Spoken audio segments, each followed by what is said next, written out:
protegendo, livrando de todo mal. Amém? Eu quero fazer uma oração antes de a gente continuar esse tempo aqui. Queria que você baixasse sua cabeça, mesmo sentado, fechasse seus olhos e nós vamos orar. Amém? Senhor, obrigado por esse tempo aqui, Senhor. Obrigado por esse tempo de adoração que tivemos aqui. Podermos entronizar o Senhor, dizer que o Senhor de fato é santo, é tremendo, é maravilhoso. E nós estamos aqui na Tua presença, diante do Senhor, e clamamos por mais de Ti, mais da Tua presença, mais da Tua unção. Abre o nosso entendimento nessa hora, abre o nosso coração, a nossa mente, para que possamos compreender a verdade do Senhor para nós. Possamos compreender a mensagem que está no Teu coração, Senhor, para cada um de nós aqui. Para cada um de nós, Senhor. Nós queremos sair daqui nessa noite com algo diferente nas nossas vidas. Amém. Conhecendo o Senhor um pouco mais, conhecendo a verdade do Senhor para as nossas vidas um pouco mais. E que haja certeza, Senhor, no nosso coração, de que o Senhor é o nosso Deus e não há outro. Amém. Não há outro. Amém. Em nome de Jesus. Amém. Amém.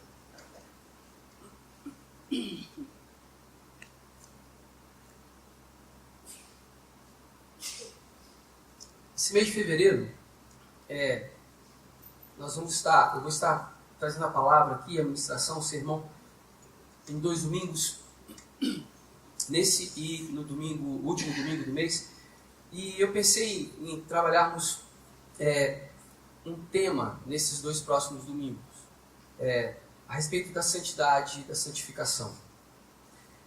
Pode parecer um tema bem batido, bem corriqueiro, bem óbvio assim, mas eu acho importante fazermos isso e tentarmos entender o que de fato significa santificação, santidade, o que significa entendermos estarmos caminhando em santidade na vontade do Senhor, o que isso quer dizer de fato.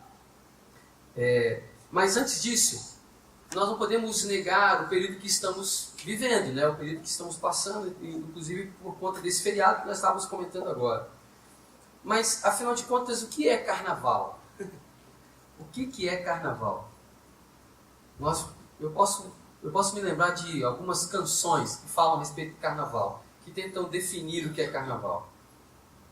Mas para você aí, não precisa responder, é claro, mas na sua cabeça aí, quando fala carnaval, o que te vem à mente?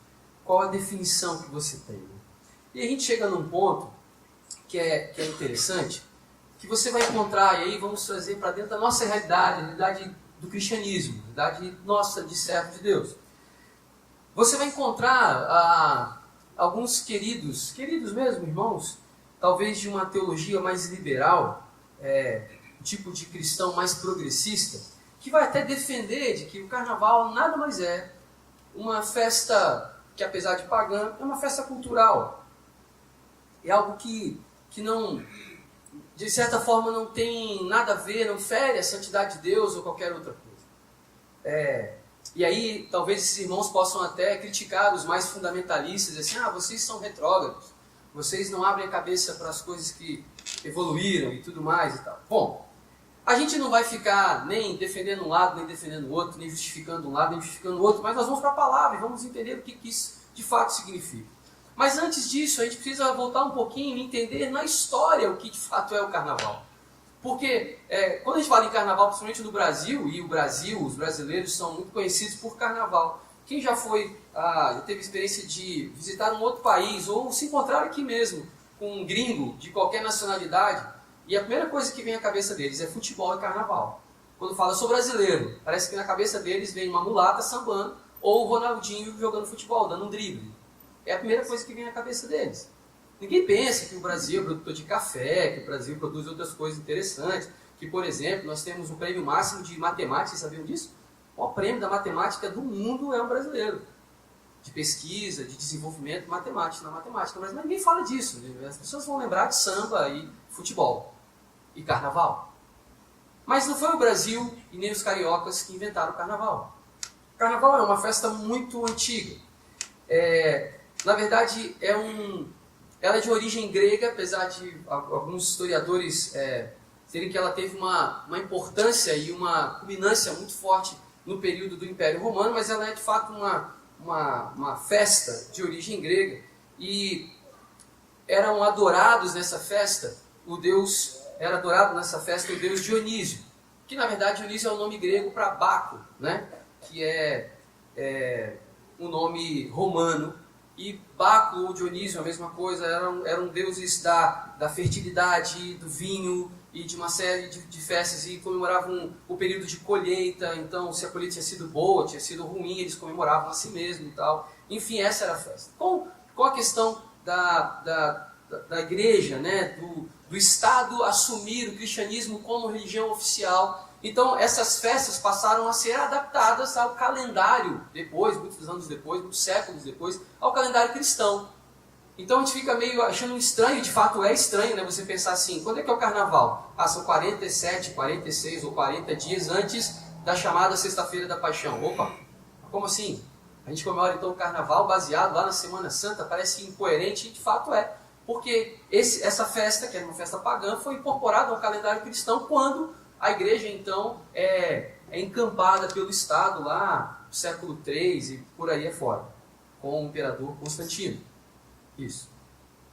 Mas e o que isso tem a ver com a gente? Bom, o que tem a ver com a gente é que quando Paulo, e aí andando um pouquinho pela história, né?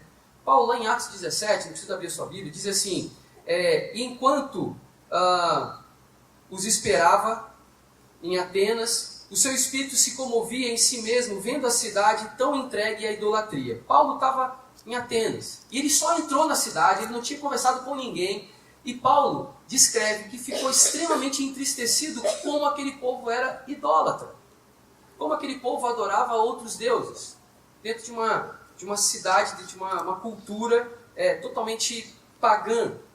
Então, em todo o Império Romano, havia essa celebração dessa festa à carne. E quando a gente pensa em carnaval, se você pensar a essência da palavra, né, da origem da palavra, é carnes e vale. O que significa carnes? É carne mesmo, né?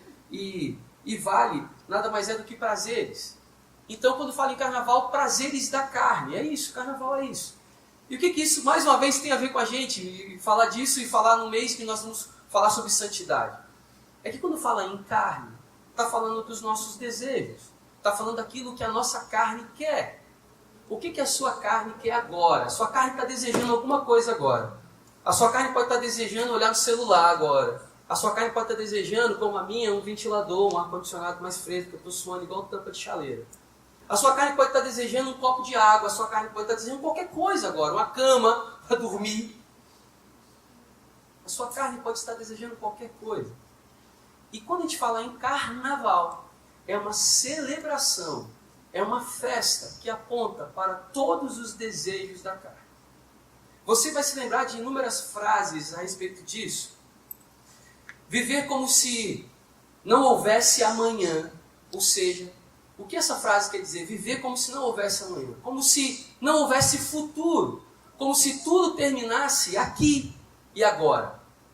Quando Paulo entra em Atenas e ele tem essa percepção de como aquele povo era idólatra, ele é convidado para palestrar, para falar no Areópago, no lugar onde os grandes filósofos entendedores da época discursavam suas teorias. Paulo é convidado para falar a respeito do que ele estava pensando e fazendo ali. E eles ouvem Paulo muito bem, até que Paulo fala a respeito da eternidade. E eles falam, opa, para por aí, a gente não acredita nisso. Porque se você para pensar a respeito da eternidade, você começa a pensar a respeito do que está acontecendo com você hoje. Porque se nós somos de fato seres eternos, peraí, o que eu faço hoje tem tudo a ver com a minha eternidade. Sim, porque as coisas não acabam por aqui. Mas se eu tenho uma mente em que eu creio que na verdade o nosso tempo é esse, acabou aqui, está tudo acabado, então vamos viver intensamente tudo que a nossa carne desejar, porque amanhã não sobrará mais nada. Vamos festejar tudo que a gente tem para festejar, porque amanhã não tem mais nada, acabou, morreu, acabou, já era. Então, queridos, quando a gente fala a respeito de carnaval e a gente pensa a respeito dessas coisas, é importante entendermos que, principalmente no Brasil, e aí trazendo para o nosso contexto, da nossa cultura, da nossa realidade, não há imparcialidades. Não há imparcialidades. Se você, essa semana, agora que passou, a Rádio CBN, que é uma rádio de notícias. Ela fez uma série especial a respeito do carnaval. E ela foi falando a respeito dos carnavais em várias cidades e tal. Em todas as matérias, eu não escutei todas, mas das que eu ouvi, todas que eu ouvi, era impressionante como a questão do sincretismo religioso está presente nos carnavais. Ou seja, não se fala em carnaval sem se tocar no assunto de adoração a outros deuses, ligados a outras religiões, principalmente as religiões de matrizes africanas. Então, eu não estou aqui acusando ou sendo taxativo de qualquer coisa, eu estou falando o que é verdade. Se você pega o carnaval de Recife, de Olinda, o galo da meia-noite, o galo da madrugada, não sei como é que chama, ou se você pega o carnaval de rua de Vitória, dos bailes, se você pega o carnaval do Sambódromo do Rio de Janeiro ou de São Paulo, todos eles, aquelas escolas, aquelas agremiações, aquilo traz uma referência, aquilo é uma adoração a algum tipo de coisa. Não, pastor, é só para se divertir, é só para colocar uma fantasia e se distrair. Não é. Não há imparcialidade. Há uma intencionalidade por trás da cultura, por trás da festa. Há uma intencionalidade de adoração a outros deuses. É isso que nós precisamos entender. Não é ficar com medo, não é demonizar, mas é entender, é compreender o que isso significa. Então, quando a gente vai falar sobre santidade, é preciso entender o que é o outro lado, o que me afasta da santidade. O que me afasta da santidade é exatamente eu me submeter aos desejos da minha carne, às tentações às quais eu sou levado todo dia. Não tem carnaval todo dia. E como diz o poeta Chico Buarque, felicidade não tem, tristeza não tem fim, felicidade sim. E na mesma música ele diz que adianta se divertir, se acabar, para tudo se acabar na quarta-feira. Na visão deles é exatamente isso. Você pode se esbaldar de felicidade nesses dias, mas tudo vai se acabar na quarta-feira de cinzas. Ou seja, não há perenidade, não há eternidade, não há continuidade na vida. Essa felicidade ela é limitada àquele tempo presente onde a sua carne está se esbaldando. Porém, se nós pensarmos até filosoficamente, se deixarmos a questão do cristianismo um pouco de lado e pensarmos até filosoficamente, o próprio Aristóteles vai dizer que a felicidade ela não é algo que é sensitível na carne, mas é algo que é na sua alma. Você pode estar aparentemente infeliz a um monte de gente, mas você pode estar totalmente feliz dentro de você, feliz com você mesmo. Quando você encontra a felicidade, porque felicidade não é um objeto, não é ter alguma coisa. Esse é o grande problema. As pessoas buscam a felicidade, o contentamento, elas buscam em coisas, e elas buscam ser coisas, quando na verdade elas tinham que entender o que isso significa. Elas tinham que compreender que a felicidade, ela não é uma coisa, mas ela é alguém.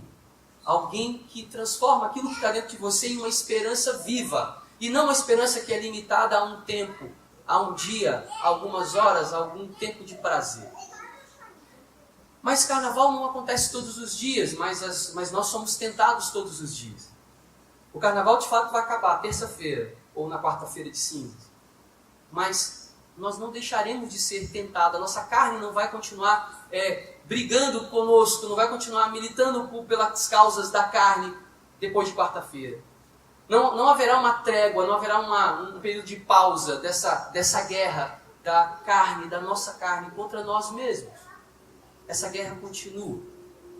E eu quero que você abra sua Bíblia, para nós falarmos um pouco a respeito dessas tentações que vão além de qualquer período de festa, ou de carnaval, ou de qualquer coisa. Um texto bem conhecido de todos nós, você já deve ter escutado ou pensado nesse texto e lido esse texto algumas vezes. Está lá no Evangelho segundo Mateus, capítulo 4. Nós vamos ler a partir do verso 1 até o verso 11 do Evangelho de Mateus, capítulo 4. é o texto conhecidíssimo em que Jesus está no deserto e ele é tentado. Então foi conduzido Jesus pelo Espírito ao deserto para ser tentado pelo diabo.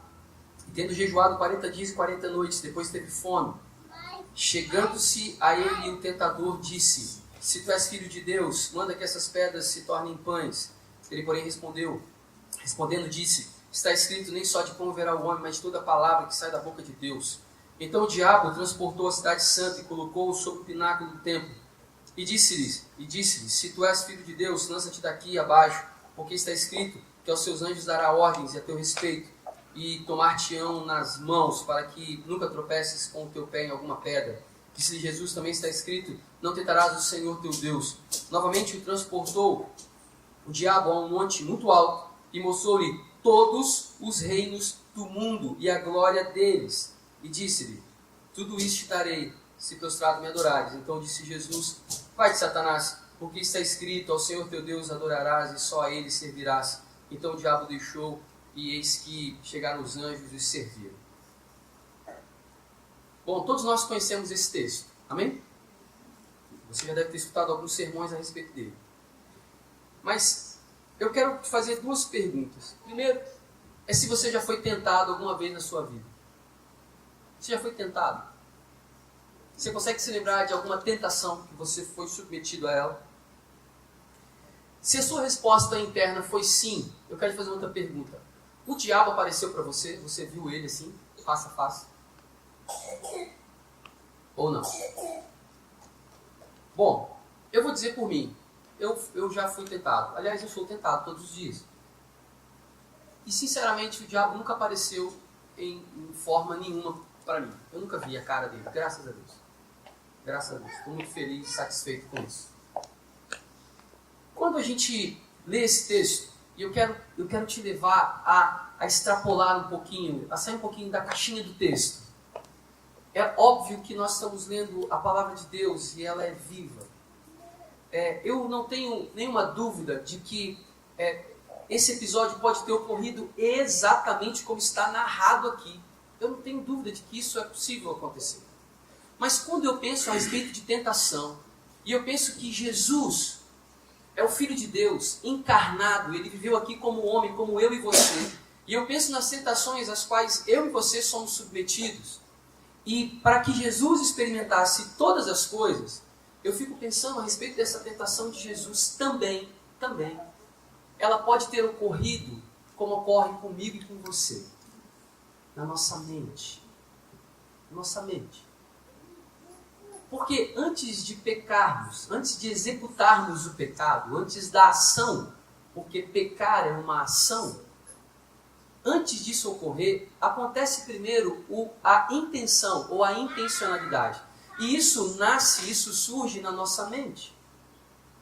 Isso acontece primeiro no nosso intelecto.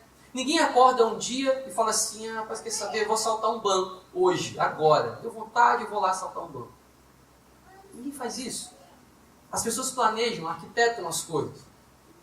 Dificilmente, assim, nós podemos talvez encontrar alguns casos, mas na maioria das vezes, ninguém comete uma ação pecaminosa, uma ação de pecado contra outra pessoa ou contra Deus, que antes ela não tenha imaginado, que ela não tenha arquitetado, que isso não tenha acontecido primeiro na mente dela. Quando você assiste algum desses programas policiais, em que fazem investigações a respeito de crimes, quando entrevistam a pessoa lá, o criminoso, ela descreve tudo o que aconteceu, mas ela não descreve apenas a ação, ela descreve tudo o que ela pensou, o que ela teve que fazer. Como que ela pensou que faria se for um assassinato, como ela pensou em fazer com o corpo depois. Tudo é aqui na cabeça, tudo é na mente primeiro. Peraí, pastor, então você está dizendo que Jesus pode ter sido tentado aqui na mente? Sim. Quando Jesus estava ali no deserto, depois de 40 dias jejuando, ele olha para aquelas pedras. E mesmo que de forma corpórea o diabo não estivesse aparecido para Jesus, mais uma vez eu repito, eu creio que o que está aqui foi o que aconteceu. Mas eu quero levar você a pensar como eu e você. Depois de 40 dias jejuando com fome, Jesus pode ter olhado para aquelas pedras e pensado: eu poderia transformar essas pedras em pães. Porque eu sou o Filho de Deus. Eu sei quem eu sou. Jesus não pecou, mas ele foi tentado em tudo, como eu e você. Mas ele não pecou. Ali, no deserto, Jesus experimentou algo que eu e você experimentamos todos os dias. Mas Lucas capítulo 22, versos 28 e 29, também não precisa abrir. O texto diz: vós sois os que tendes permanecido comigo nas minhas tentações, e eu vos destino o reino como meu Pai me destinou. Jesus se coloca como os discípulos dizendo: vocês estão comigo nas minhas tentações. Quando a gente lê essa história lá de Mateus, e narrado também no Evangelho de Lucas e também no Evangelho de Marcos, fica parecendo que Jesus foi tentado apenas nesse período da vida dele, de 40 dias no deserto. E que depois desses 40 dias, Jesus teve uma vida muito tranquila. Não! Jesus teve uma vida de tentações, de lutas e de dificuldades como eu e você.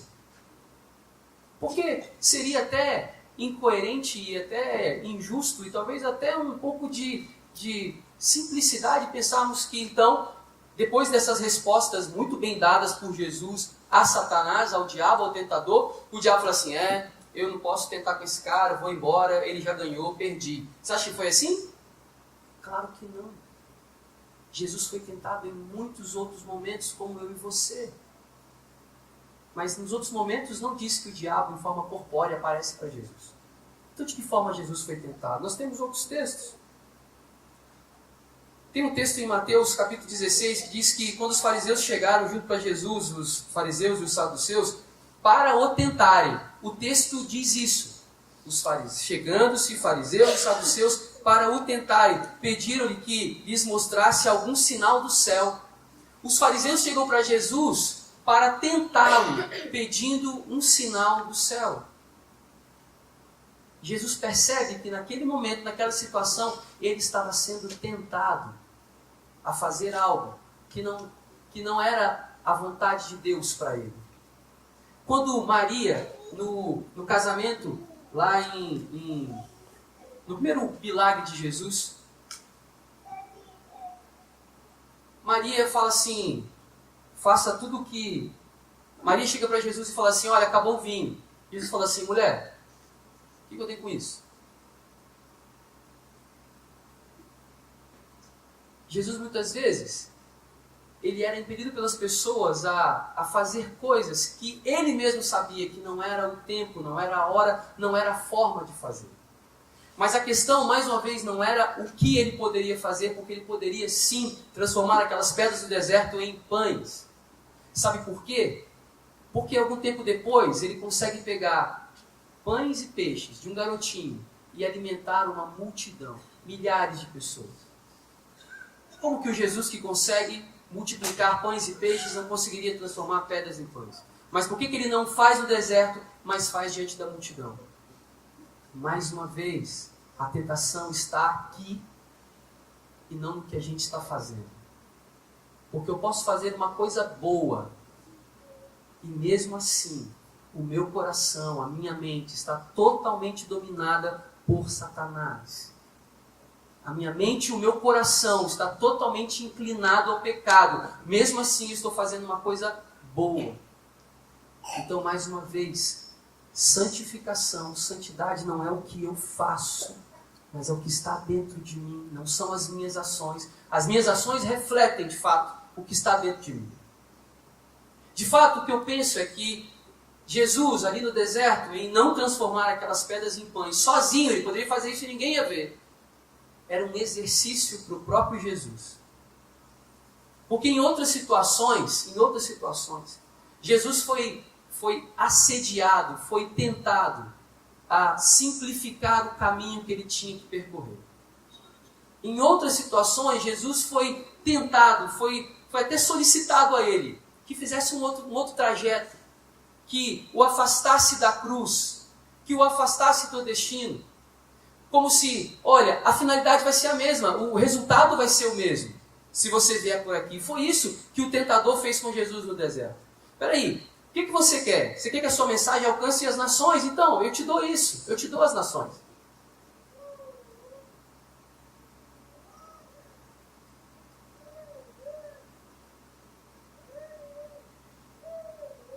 Mas Jesus sabia o que de fato estava acontecendo naquele momento.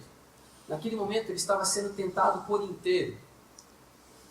Jesus sabia o que ele estava passando naquela situação e o quanto aquilo o preparava para todo o trabalho e chamado e ministério que ele teria pela frente. Jesus não estava sendo ingênuo ali, em achar que aquela tentação ali no deserto, naquele momento de fragilidade do seu corpo, da sua carne, naquele momento de fraqueza da sua carne, Jesus não era ingênuo em achar que vencendo ali estava tudo bem. Sabe, quando você lê a história de grandes homens pregadores, homens de Deus, e que de alguma forma no final da sua vida de caminhada de fé eles caíram, você pode observar na maioria das vezes há uma coisa que sempre permanece, uma coisa que sempre acontece. Esses homens geralmente eles caem em dois momentos. Ou quando eles estão extremamente fragilizados do ponto de vista emocional, quando eles estão fragilizados por uma perda, quando eles estão fragilizados por algo que eles tentaram fazer e não deu certo. Então, quando eles estão emocionalmente muito abalados, estão frágeis emocionalmente, eles são suscetíveis à queda, à tentação e à queda. Ou quando eles estão muito fortes, quando eles estão com muito poder, vamos colocar assim. Quando eles estão se sentindo muito fortes. São os dois momentos. Por isso, Jesus entende tudo o que acontece naquele momento ali. E se nós pensarmos num outro aspecto muito interessante dessa história, desse episódio que acontece com Jesus aqui no deserto, é que todas as respostas que Jesus dá, você vai encontrar as referências no livro de Deuteronômio. Todas as respostas que Jesus dá são respostas que Moisés escreve ao povo depois de 40 anos no deserto. Pode parecer só coincidência, mas no texto que nós lemos de Mateus, Jesus passa 40 dias jejuando no deserto. Moisés escreve para o povo a respeito de como eles deveriam vencer as tentações 40 anos depois que eles passaram pelo deserto. E se nós pensarmos nas tentações de Jesus, pensarmos nos temas das tentações, você consegue traçar um paralelo dessas tentações com o que o povo foi submetido no deserto. A diferença é que Jesus vence as tentações. O povo no deserto sucumbe às tentações. Jesus é levado no deserto, é tentado no deserto a adorar a Satanás, adorar um outro Deus que não o Senhor.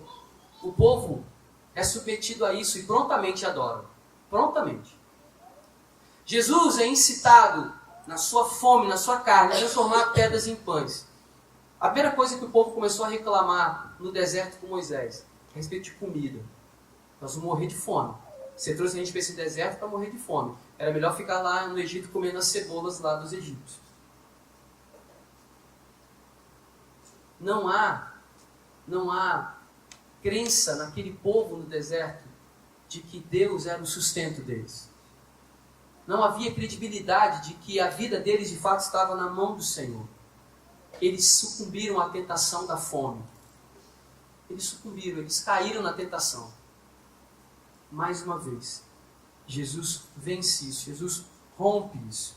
E nesses três tópicos aí, nesses três tipos de tentação, eu consigo pensar em três aspectos da nossa vida. Jesus foi tentado no seu desejo de fome, ele foi tentado na sedução de conseguir um resultado, um êxito no seu projeto, e ele foi tentado na ganância, quando o diabo diz, tudo te darei. Sabe, eu não sei você, mas eu todos os dias sou tentado em alguma dessas áreas. Todos os dias, o tentador sopra na minha cabeça, na minha mente, coisas a respeito de desejos, coisas a respeito de seduções, coisas que possam seduzir os meus olhos, coisas que possam me desviar do foco todos os dias. Todos os dias eu sou tentado com ganância, de ter mais, de querer chegar mais rápido onde eu preciso chegar. Todos os dias. E se eu não observar essas coisas, se eu não estiver atento a essas coisas, não vai acontecer comigo o que aconteceu com Jesus no deserto, de vencer o tentador ou as tentações. Vai acontecer comigo o que aconteceu com o povo no deserto. Eu vou sucumbir às tentações. Eu não vou aguentar. Eu vou passar adiante. E quando eu penso nessas coisas todas, só há uma solução para isso. Pode ser que falando desse jeito, fica parecendo que as coisas funcionam como simplesmente fazer ou não fazer. Como se, eu não sei se os irmãos estão conseguindo entender, o que eu estou querendo dizer é que muitas vezes nós nos chocamos, talvez essa seja uma boa palavra, a gente fica chocado quando nós vemos, quando a gente consegue enxergar, quando a gente consegue perceber algo pecaminoso acontecendo. A gente se choca, a gente fica até escandalizado. Como, por exemplo, algumas imagens de violência, algumas imagens de pornografia, de coisas ligadas à carne que acontecem agora, nesse tempo do carnaval. A gente fica chocado, a gente fica escandalizado. Mas a gente não fica escandalizado com as coisas que acontecem na cabeça das pessoas. Até porque a gente não consegue saber o que está na cabeça das pessoas. Mas esse é o pior problema. Esse é o maior problema. Essa é a tentação que de fato nos derruba.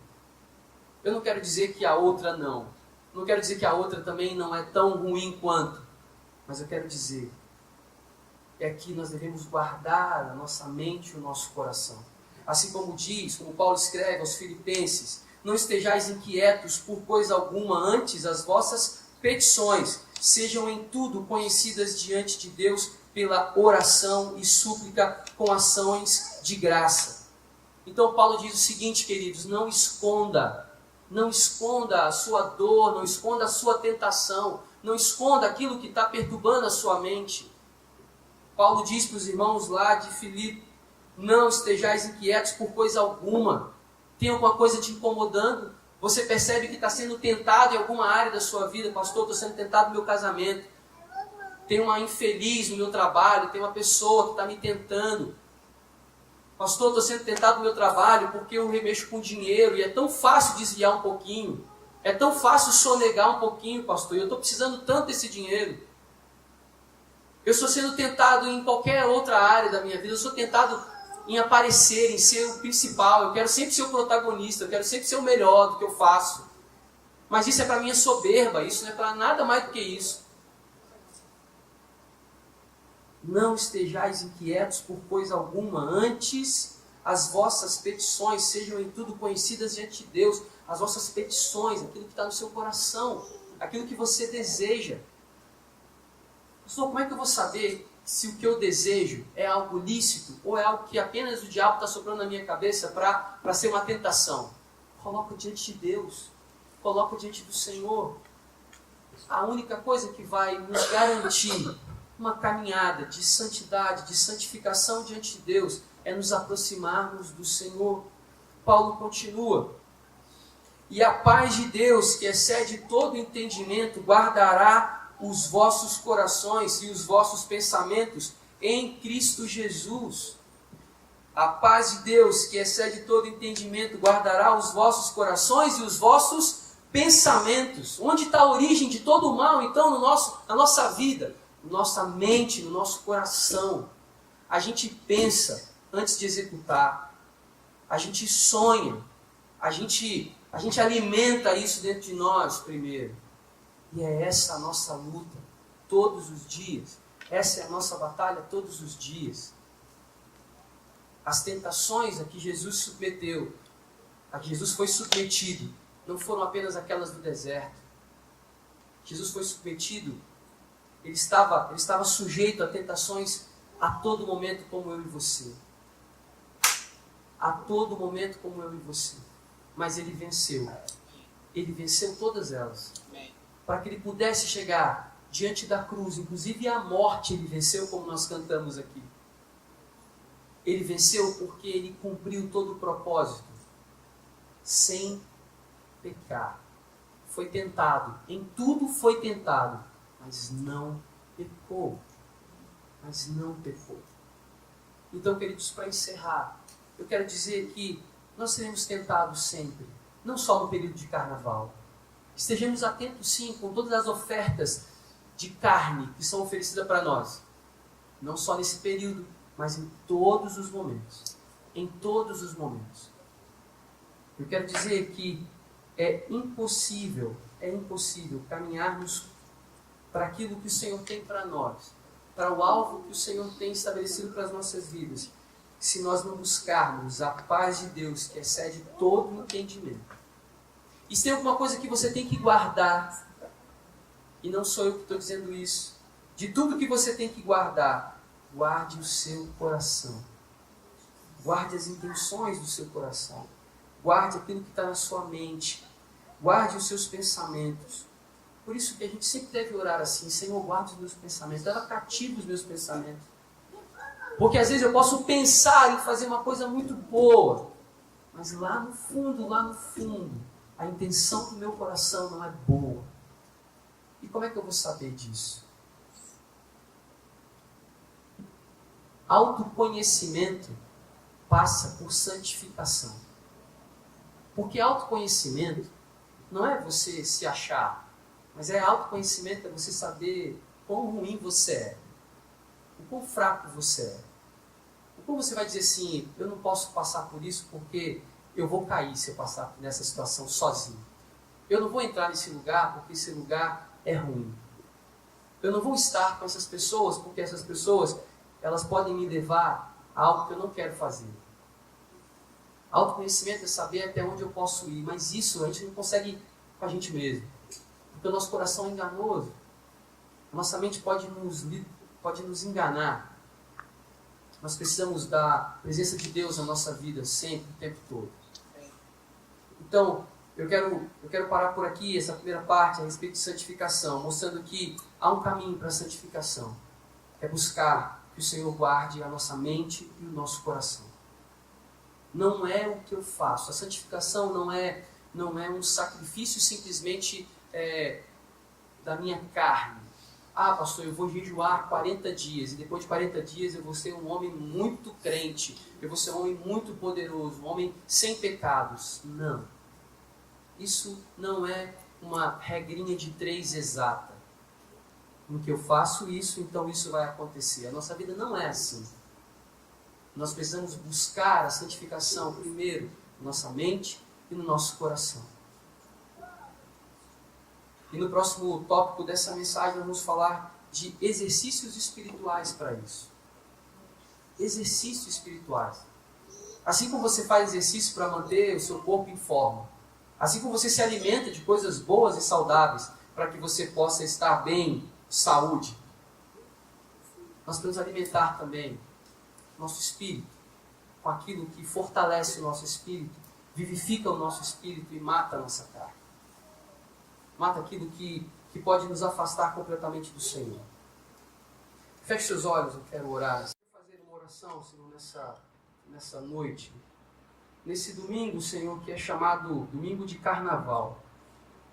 Senhor, eu tenho muitos amigos, eu tenho até pessoas da minha família, pessoas que eu amo tanto, que nesse momento, Pai, estão totalmente entregues aos desejos da carne, festejando essa celebração de que a vida ela é tão pequena, ela é tão limitada, que vale a pena gastar tudo e qualquer coisa nesse período curto de tempo em que vivemos. Pessoas que não têm a esperança e a expectativa da vida eterna com o Senhor. Pessoas que acham que encontram a felicidade nessas coisas em que elas fazem. Pai, eu quero orar por esses. Eu tenho certeza que nesse auditório tem muita gente também que conhece pessoas nessa situação. Senhor, nós não temos raiva delas. Senhor, nós não temos nenhum tipo de sentimento pequeno em relação a elas. Pai, mas nós oramos para que o entendimento seja aberto dessas pessoas. Para que elas compreendam a vontade do Senhor para a vida delas. Que elas compreendam que que de fato a felicidade não é aquilo, que existe sim a felicidade no Senhor, que existe sim uma alegria eterna, um gozo, uma paz, um contentamento, uma paz que excede o entendimento, essa paz que guarda o nosso coração e a nossa mente, que eu não preciso me submeter ou submeter a minha carne a nenhum tipo de desejo para que eu encontre felicidade nisso. Mas eu tenho que simplesmente compreender a vontade, o amor, a graça do Senhor sobre a minha vida. Senhor, abre o entendimento desses queridos que estão tão perdidos, como um dia nós também estivemos. Verdade. Abre o entendimento deles, Senhor. Que a Tua mão poderosa esteja sobre eles. Senhor, que possamos também não confrontá-los apenas nesse período de carnaval, mas que a nossa vida seja um confronto para eles todos os dias. Mas não um confronto que traga dor, guerra ou qualquer desentendimento, mas um confronto que os incomode na alma, Senhor. Um confronto que os incomode na sua maneira de conduzir a vida. E que eles possam encontrar razões e felicidades no Senhor. Que eles possam compreender que nós servimos o Senhor com um propósito. Há uma razão. Não é sem razão que nós adoramos o Senhor. Há um motivo, há um destino. Há um destino, Senhor. E as coisas não acabam na quarta-feira. A vida não se encerra na quarta-feira. Senhor, esteja conosco, Pai. Esteja conosco nos 40 dias de deserto. Mas esteja conosco nos outros 325 dias do ano. Esteja conosco, Senhor, todos os momentos. Porque assim como o nosso tentador não dorme, não descansa, coloca os teus anjos ao nosso redor, também acordados, o tempo todo. Que o teu Espírito Santo que habita em nós, nos desperte todos os dias para isso. Amém. Nos deixe atentos a todos os dias. Amém. E Pai, a oração que Paulo faz aos seus queridos irmãos ali, da cidade de Filipe, Pai, essa é a nossa oração. Amém. Que a paz de Cristo, que excede todo entendimento, guarde o nosso coração e a nossa mente em Cristo Jesus. Amém. Leva cativo, Senhor, os nossos pensamentos. Leva cativo nossos desejos, nosso coração. Leva cativo, Senhor. Porque isso vai trazer paz aos nossos corações. Amém. Em nome de Jesus. Esse é o nosso clamor, Pai, nessa noite. Obrigado, Senhor, Amém. pela alegria do Senhor em nós. Amém, Senhor. Obrigado, Pai. Amém. Em nome de Jesus. Amém. Amém.